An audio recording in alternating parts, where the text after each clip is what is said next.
कहूं, जिन मुल्कों में काम की स्वतंत्रता है, उन मुल्कों में संतति नियमन करना आसान है। जिन मुल्कों में काम की स्वतंत्रता नहीं है, उन मुल्कों में संतति नियमन करना आसान नहीं है, क्योंकि काम की स्वतंत्रता भी वैज्ञानिक बुद्धि से पैदा होती है और संतति नियमन भी वैज्ञानिक बुद्धि से पैदा होता है। वो दोनों एक ही बुद्धि के हिस्से हैं।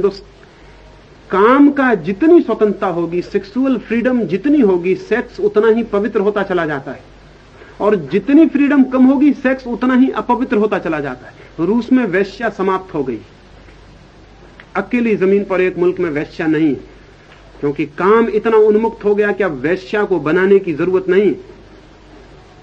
जिन देशों में पतिव्रता स्त्रियां होंगी, उस मुल्कों में दूसरा हिस्सा वेश्या भी होगी। वो पतिव्रता हिस्सा का दूसरा काउंटर हिस्सा है, वो जरूर रहेगी, क्योंकि इधर पतिव्रता स्त्री भी रखनी है और दूसरी स्त्रियों से संबंध भी बनाना है, तो वेश्या मौजूद करनी पड़ेगी।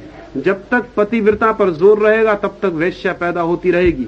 वेश्या को जाने देना है तो पतिव्रता की मूर्खता को भी जाने देना होगा, और स्वीकार करना होगा कि दो व्यक्तियों में प्रेम है, उसके अतिरिक्त और कोई पवित्रता नहीं है। और जिस दिन प्रेम समाप्त हो गया, उसके बाद एक क्षण भी साथ होना अपराध है और पाप है।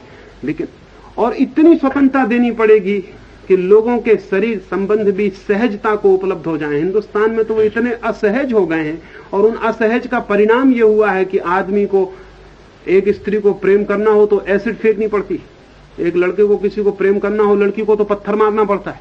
अजीब बात है कि प्रेम करने के लिए पत्थर मारना पड़े, कि प्रेम करने के लिए भीड़ में धक्का देना पड़े।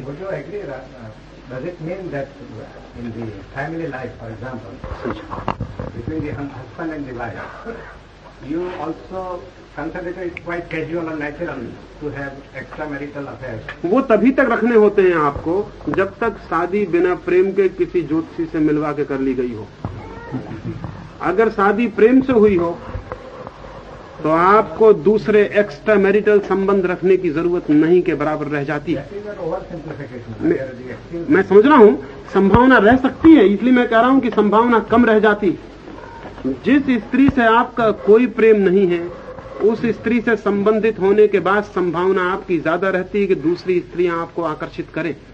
और फिर मेरा कहना यह है कि जिस स्त्री के साथ प्रेम समाप्त हो जाने पर छोड़ देने की सुविधा है, उसमें आपको एक्स्ट्रा मैरिटल संबंध रखने की जरूरत नहीं है। आप एक स्त्री से मुक्त होकर दूसरी स्त्री से संबंधित हो सकते हैं। एक्स्ट्रा मैरिटल का उपाय हमें इसलिए खोजना पड़ता है कि जिससे बंध गए हैं उसको तो छोड़ नहीं सकते, उससे तो बंधे ही रहना है, इसलिए एक्स्ट्रा मैरिटल की बात उठती। जिस दिन दुनिया में विवाह इतना सहज और सरल होगा कि जिससे आपका प्रेम है और जिसके पास आप रुकना आनंदपूर्ण समझते हैं, और तभी तक रुकना उचित है जब तक आनंदपूर्ण समझते हैं, उस दिन एक्स्ट्रा मैरिटल का क्या सवाल। आप मैरिज बदल देते हैं, आप पार्टनर बदल देते हैं।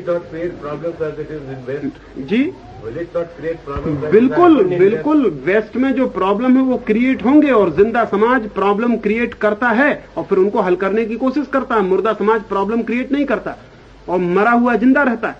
वेस्ट के पास प्रॉब्लम्स हैं, और मेरा मानना है कि 100 वर्षों में उन प्रॉब्लम्स से लड़के वो उनको हल भी करेंगे। हम दुर्भाग्य, हमारे पास प्रॉब्लम्स भी नहीं, हल क्या खाक करेंगे आप तो मरे हुए लोग हैं, आपके पास प्रॉब्लम्स भी पैदा नहीं होते।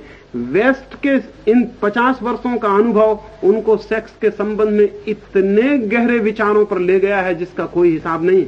आने वाले 100 वर्षों में वो जिंदगी की, फैमिली की, परिवार की पूरी नई व्यवस्था कर लेंगे, और उस नई व्यवस्था में वो हमसे श्रेष्ठतर समाज सिद्ध होंगे। तकलीफ से गुजरना पड़ेगा। बच्चे जब तक पति पत्नी के साथ बंधे हैं तब तक शायद परिवार बहुत सुंदर नहीं हो सकता। अभी वो इजराइल में प्रयोग कर रहे हैं किबुत्ज का, बच्चों को पाल रहे हैं इकट्ठे सामूहिक रूप से, और अद्भुत परिणाम शुरू हुए।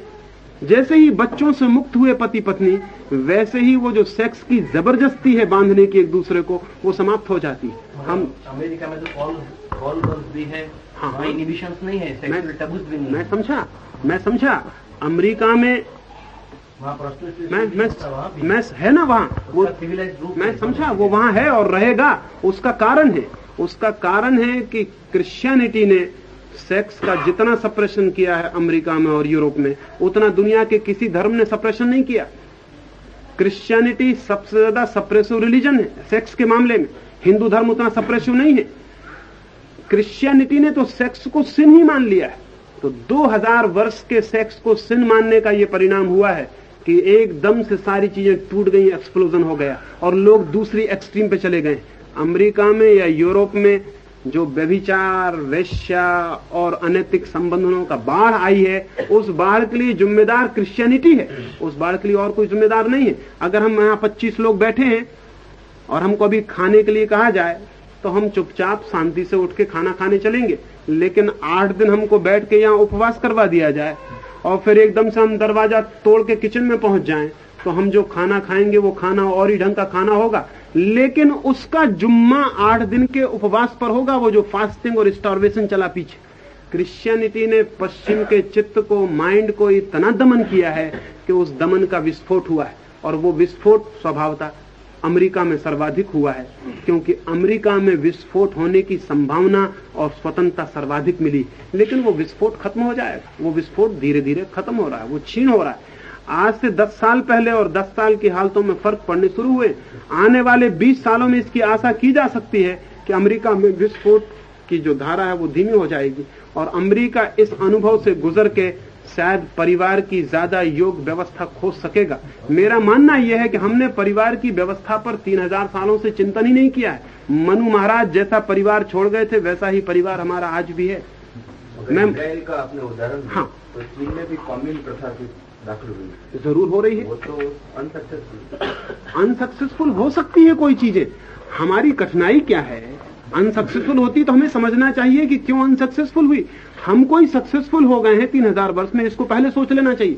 सारी दुनिया में सब अनसक्सेसफुल हो गए, और इस बात को सोच के हम समझते हैं कि हम सक्सेसफुल हो गए। आप क्या सक्सेसफुल हो गए? आपने कौन सा परिवार पैदा कर लिया, कौन सा समाज पैदा कर लिया, आपने कौन सी प्रतिभा पैदा कर ली देश में, आपने कौन सी संस्कृति पैदा कर ली।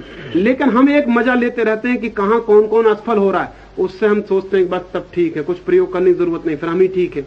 कम से कम हम असफल तो नहीं होते, क्योंकि जो चलेगा वो गिर सकता है। हम बैठे रहते हैं, हम चलते ही नहीं। लेकिन मेरा कहना यह है कि दुनिया की असफलता को समझिए, और ये भी समझिए कि वो क्यों असफल हुआ है, और अपनी असफलता भी समझिए कि जमीन पर आप किस बुरी तरह असफल हो गए हैं, और उस असफलता के कारण समझिए, और हिम्मत जुटाइए कि कुछ हम प्रयोग करें। प्रयोग में खतरा है, लेकिन खतरा उठाने की जिम्मेवारी होनी चाहिए आपके।